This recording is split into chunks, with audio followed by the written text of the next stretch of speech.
আচ্ছা, আমরা এখানে বাউল গান করতে এসেছি তো। বাউলের যিনি উৎপত্তি করেছে, বাউল যাপনটা, বাউল যে একটা সম্প্রদায়, সেটা কাদের দেখে, কাকে দেখে উৎসাহিত হয়েছিল? লালন ফকির, তাই তো? আমরা জানি তো লালন ফকির। তো লালন ফকিরের একটা কালোজয়ী গান করব, অনেকের জানা হয়তো, আবার অনেকের অজানা। যারা লালন গীতিটা শোনে তাদের জানা। খুবই চমৎকার একটি গান। আসলে আমরা এই পৃথিবীতে আসি, মোহমায়ায় বদ্ধ হয়ে যাই। আমরা নিজেই নিজের কথা ভাবি না, যে আমাদের খারাপ জিনিস দেখলে আমাদের চোখ নষ্ট হয়ে যায়, চোখের দৃষ্টি কমে যায়। খারাপ জিনিস শুনলে আমাদের শ্রবণ শক্তি কমে যায়। এরকম শরীরের অনেক অনেক পার্ট আছে যেগুলো খারাপ কাজ করলে সব নষ্ট হয়ে যায়। তো আমাদের না নিজের শরীরটাকে যত্ন করা উচিত। কারণ লালন সাইজি অনেক গানের দেহতত্ত্বের একটা ব্যাখ্যা দিয়েছে। মানে লালন গীতি মানেই দেহতত্ত্ব, সেটা অনেকেই জানে। উনি এটা নিয়েই চর্চা করেছে। তো আমাদের শরীর যদি ঠিক না থাকে, কোনো কিছু ভালো লাগবে না। যতই অর্থ সম্পদ এনে দিক, যতই সুখ শান্তি থাকুক, শরীর ঠিক না থাকলে হচ্ছে না কিছু। তো সেরকম একখানি গান আপনারা গানের মধ্যে বুঝে নেবেন। কারণ আমি এখনো ওই বয়সটায় পৌঁছইনি আপনাদের, মানে আমার অতটাও জ্ঞান নেই যে আপনাদের বুঝিয়ে বলবো। তো আপনারা বুঝে নেবেন, আপনারা প্রত্যেকেই জ্ঞানী। কারণ এত সুন্দর ভক্ত আমি খুব কম দেখেছি, যে সুস্থ শরীরে এরা চুপচাপ করে গান শুনছে। এটা জ্ঞানী ছাড়া হয় না। অজ্ঞানীরা ছোটাছুটি করে, জ্ঞানী যারা তারা চুপ করে বসে থাকে। আসলে যে গাছে ফল হয় সেই গাছের মাথা নত থাকে, তারা শান্ত হয়। এই জন্য যে গানটি করবো আপনারা বুঝে নেবেন। আমার মুখে সাজে না, আমি বোঝানোর ক্ষমতা রাখি না। তো যাই হোক, গাইছি গানটি।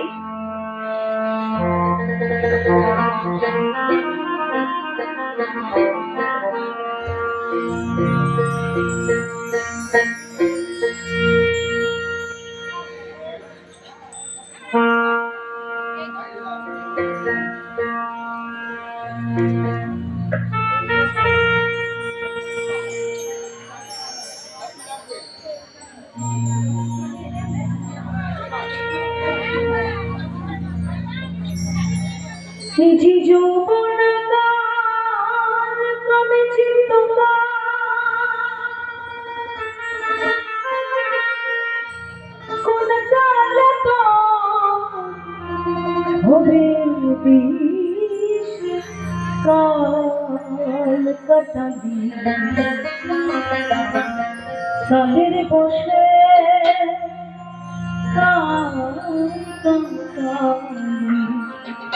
কালের বসে বসে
সঙ্গী রঙে মেতে রলি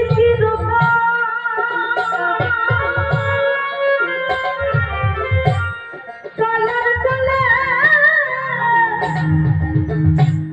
তারাই হলো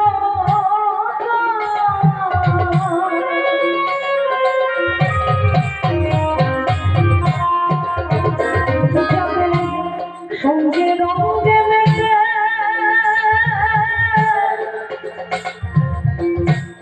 রলি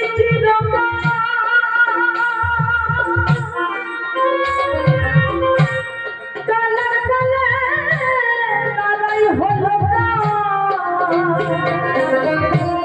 জানো না তার কি গুণ বনা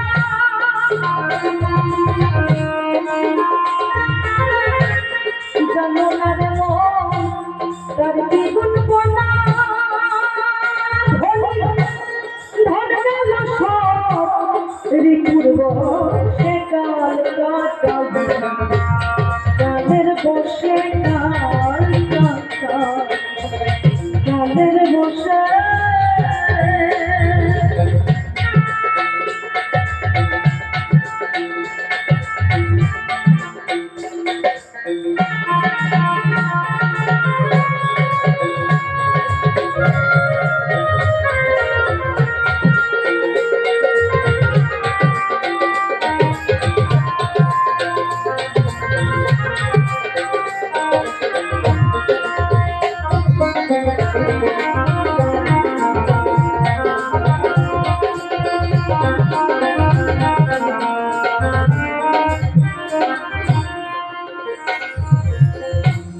ইন্দ্র আদিয়া বিবাদী সদা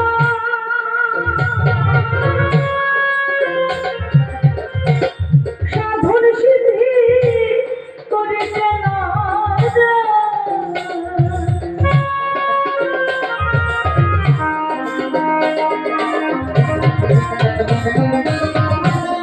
ইন্দ্র আদিয়া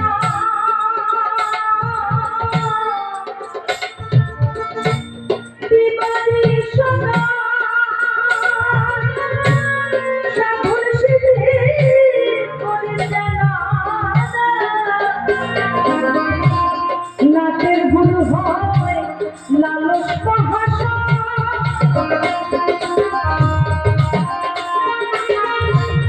নাচের গুরু হয় লালস ভাষা দূরে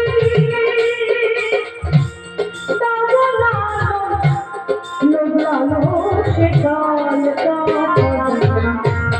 কালের বসে কাল কালের বসে এই যে যৌবন তুমি চিত্ত এই যে যৌবন তুমি চিত্ত কোন কালে হবে কি সে